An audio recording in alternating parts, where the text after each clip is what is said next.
Fala galera, Fábio Nerd House aqui e hoje a gente vai falar um pouquinho sobre o Future Perfect Continuous. Que bodega é essa, né? Future Perfect Continuous. Vou dar um exemplo de frase aqui para ver se a gente começa a entender um pouco para que a gente usa isso. Olha só essa frase. I will have been waiting here for 3 hours by 6 o'clock.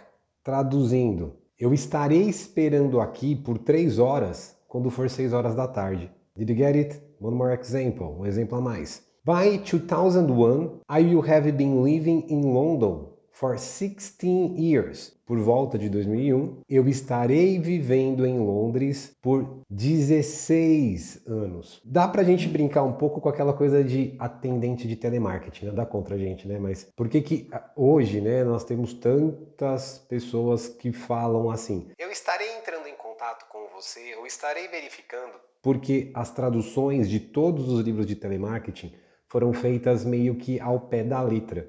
E aí acabou ficando essa coisa meio gambiarra na nossa língua. Para que a gente vai usar então o Future Perfect Continuous? A gente vai usar esse tempo gramatical parecido com o Future Perfect, que, né, a Teacher Lee falou aí com vocês no último vídeo. A gente vai usar para projetar um futuro e olhar para trás ao mesmo tempo. Então a gente vai projetar o futuro e olhar para trás. Ele vai indicar ações ou eventos não concluídos, situados aí em um período de tempo entre o presente e o futuro. O uso é mais normal, mais comum com expressões temporais, né, com marcações de tempo. Vamos dar mais um exemplo aí, ó. When I finish this course, I will have been learning English for 20 years. Tipo, quando eu terminar esse curso, eu estarei estudando inglês por 20 anos. Lógico que a gente sempre vai adaptar a tradução para o português do jeito mais certo, né? A gente vai lembrar da nossa gramática, da língua portuguesa e adaptar da melhor maneira, né? Para não ficar tipo telemarketing. Mas o principal é entender aí a formação gramatical, a estrutura gramatical desse tempo. Então, em tese, como é que a gente vai fazer aí, né, a formação? Formação ficou estranho, mas a estrutura, tipo, a fórmula ficou bonitinho, né? Gostei. A fórmula. Vamos lá. Como é que a gente faz a formação? A gente vai usar o sujeito mais o will have been mais o present participle. Então, olha só, eu vou usar o sujeito. Quem que é o sujeito da frase, gente?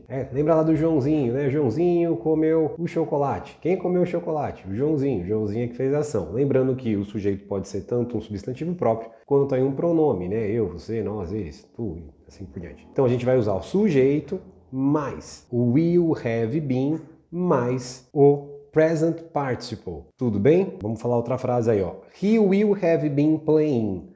He will have been playing. Ele estará jogando. Lembrando que quando a gente tiver a frase inteira com mais informações no predicado, lembrando que mais informações no predicado são todas as outras informações que você tem na frase, tá bom? Tirando aí o sujeito. Lembrando que essas informações, elas vão fazer com que você possa adaptar essa frase de uma maneira melhor, para não ficar parecendo, eu estarei entrando em contato com o senhor. Deu para entender, né? Espero que sim. Gramática é um negócio meio complicado, mas a gente tem que lembrar o seguinte, somos brasileiros. A gente vai sempre acabar adaptando essa tradução da melhor maneira para ficar dentro da nossa gramática normativa, ou seja, a gramática correta. Repetindo, por que esses dicionários, vamos dizer assim, né, esses manuais, dicionários foi manuais, né? Por que esses manuais de telemarketing foram traduzidos dessa forma? Porque antigamente muitas pessoas tinham a ideia que tudo tinha que ser traduzido muito ao pé da letra. E a gente sabe que não dá. Vamos lembrar aí das aulas anteriores, coisas bem lá do comecinho. Por exemplo, né? Se eu pergunto assim, hey, how are you? Oi, tudo bem? Aí você responde, I am fine, thanks. What about you? Em tese é só você traduzir. E você? Se você for traduzir what mais about mais o you, vai ficar meio estranho. Tipo, o que, ou sobre você. E vai ficar estranho, né? Tipo, what about you? Qual, o que sobre você? Não tem jeito da gente traduzir ao pé da letra, tem? Lembrando da tradução por bloco, por expressão. Então, é a mesma coisa, a gente tem que saber a intenção, para que a gente vai usar isso aqui, já é uma gramática mais avançada, mas a gente tem que lembrar de traduzir isso da maneira mais adequada possível. Então, ó, I will have been playing for 3 hours by 9 o'clock. Por exemplo, eu estarei jogando por 3 horas às 9 horas, quando for 9 horas. Então, quando for 9 horas, eu já vou estar jogando, já estarei jogando por 3 horas. Deu para entender? Olha só como que é legal, né? A gente sempre entender a ideia da frase toda para adaptar a tradução. Mais um exemplo. You have been living in the United States for 5 years next month. Eu estarei morando, estarei vivendo nos Estados Unidos por 5 anos no mês que vem. Quer dizer o quê? Olha só, tipo, que eu já estou morando lá, eu estou projetando essa imagem do futuro e olhando para trás. Que é o que a gente estava falando ali, que é muito parecido com o próprio Future Perfect. Então, só lembrando, pessoal, para que a gente vai usar então, né, essa gramática? A gente vai usar, assim como o Future Perfect, a gente utiliza esse tempo verbal para nos projetar ao futuro e olhar para trás.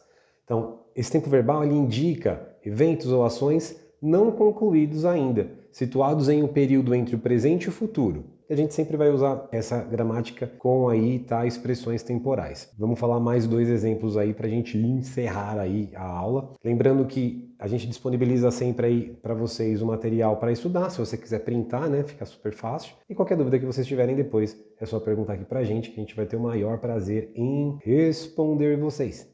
A gente ama muito tudo isso. A gente ama muito tudo isso, ficou bem informal, né? Nós amamos muito tudo isso, ficaria mais certinho. Mas vocês entenderam, né? Vamos lá. Next year, you have been working here for 5 years. Ano que vem, eu estarei trabalhando aqui por 5 anos. When I come at 6, will you have been practicing long? Quando eu vir às 6 horas, você já estará praticando por muito tempo? Aí já é uma perguntinha, tá vendo? A gente preparou um material para vocês aí, vai ter exemplo de frases afirmativas, negativas e interrogativas, tá? Mas o mais comum mesmo é a gente sempre usar aí essas...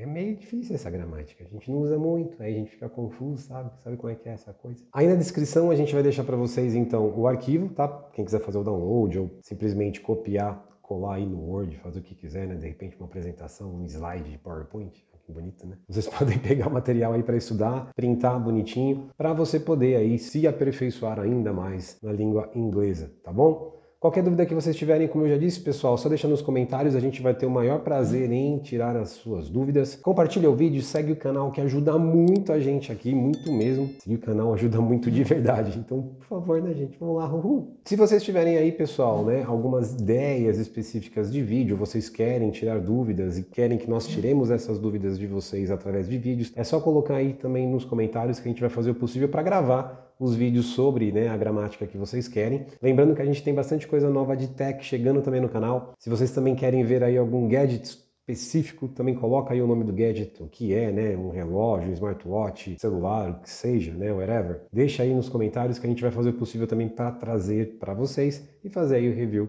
o quanto antes. Guys, thank you so much for your attention. Bye bye.